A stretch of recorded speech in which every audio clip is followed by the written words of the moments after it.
तुम कड़ी मेहनत से बचने के लिए ऐसा कह रहे हो। ये मनगढ़ंत कहानी है। तुम एक ना एक दिन बहुत पछताओगे। कहानी नहीं नेहा, बस तुम इंतजार करो और देखो, मैं गांव के सबसे अमीर आदमियों में से एक बनने वाला हूँ।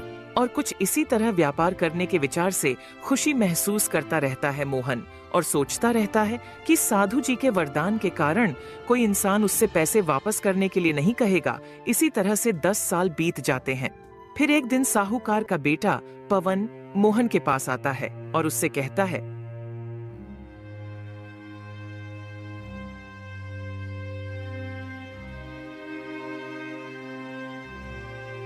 सुन लो मोहन चाचा, आपने 10 साल पहले मेरे पिता से पैसे लिए थे और ब्याज भी नहीं दिए हैं। कृपया करके मेरा पैसा वापस लौटा दे।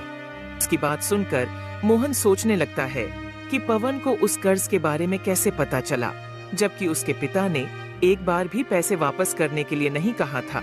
वह साधु के वरदान के बारे में सोचने लगा और उस पवन से कहा, तुम्हारे पिता से पैसे कब लिए हैं? इसके कोई सबूत है आपके पास? अगर कोई सबूत है तो दिखाओ। मोहन ने पवन को झांसा देने की खूब कोशिश की, पर तुरंत पवन ने वह दस्तावेज दिखाए जो वह अपने साथ लाया था। यह देखो, तुम्हारे द्वारा हस्ताक्षर किया हुआ दस्तावेज। आप झूठ मत बोलो और मेरा सारा पैसा 1 सप्ताह के अंदर मुझे वापस कर दो, वरना मैं तुम्हारे घर को कब्जा कर लूंगा। मोहन को कड़ी आवाज में चेतावनी देते हुए पवन वहां से चला जाता है।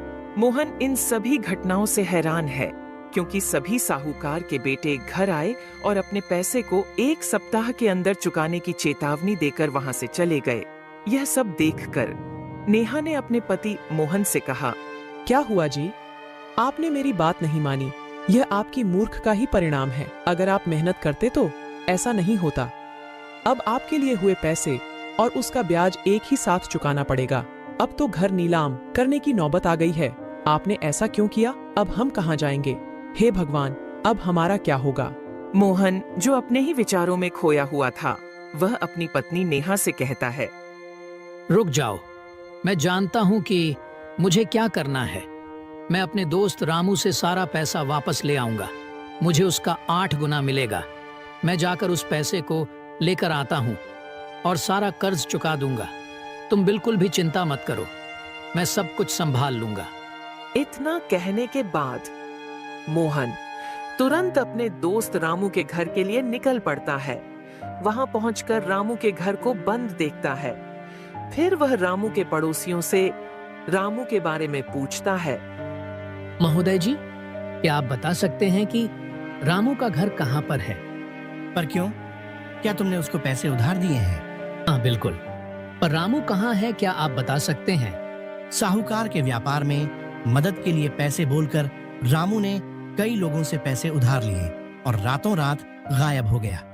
कई लोगों ने उनके घर पर आए, पर रामू नहीं मिला। आपके जैसे 10 लोगों को रामू ने चुना लगाया। मैं आपके जैसे लोगों को जवाब देकर थक गया हूँ। वह एक आवारा है। अब तुम यहाँ से जा सकते हो। फिर मोहन वरदान देने वाले साधु पर क्रोधित हो जाता है। वह बहुत ही गुस्से में साधु बाबा के पास जाता है। आओ प्यारे मोहन, बहुत दिनों के बाद देख रहा हूँ। क्या हुआ? क्या तुम्हें कोई समस्या है? आपने कहा था कि मुझे वरदान दिया है क्योंकि मैं आपका जान बचाया था, लेकिन आपने मुझे धोखा क्यों दिया? क्या बोल रहे हो मोहन? क्या मैंने तुम्हें धोखा दिया है? मोहन ने पिछले 10 साल में हुए सारे घटना बता देता है और गुस्से में उस साधु बाबा को खरी खोटी सुनाता है। मोहन की बातें सुनकर साधु बाबा मुस्कुराते हैं और फिर कहते हैं, हे प्रिय मोहन, आप याद करें कि आप उस दिन मुझसे क्या वरदान मांगा था? क्यों नहीं, मुझे सब कुछ याद है। मैं कहा था कि जिस व्यक्ति ने मुझे पैसे उधार दिया है वह मुझसे वापस पैसे ना मांगे। तो यही कारण है कि उन साहूकार ने जब तक जीवित रहे तुमसे पैसे नहीं मांगे, तो तुम्हारा वरदान तो पूरा हो गया। तो फिर उस पैसों पर उनके वारिसों का अधिकार है, इसलिए उन लोगों ने पैसे वापस मांग लिया। तुमने कहा था कि लोग आकर पैसे वापस ना मांगे, बल्कि आपको मांगना चाहिए था कि कोई भी कर्ज नहीं होना चाहिए। तो इस हिसाब से मैं तुम्हें कोई धोखा नहीं दिया है। साधु बाबा, मैं इस बात पर ध्यान नहीं दे पाया, लेकिन मेरे मित्र ने भी मुझे धोखा दिया है। क्या यह उचित है? मोहन, क्या तुम न्याय की बात कर रहे हो? क्या यह मेहनत की कमाई थी? आप हमेशा बिना मेहनत के पैसे कमाना चाहते थे ना, इसलिए अपने गांव के कई साहूकार से पैसे लेकर उन्हें धोखा दिया।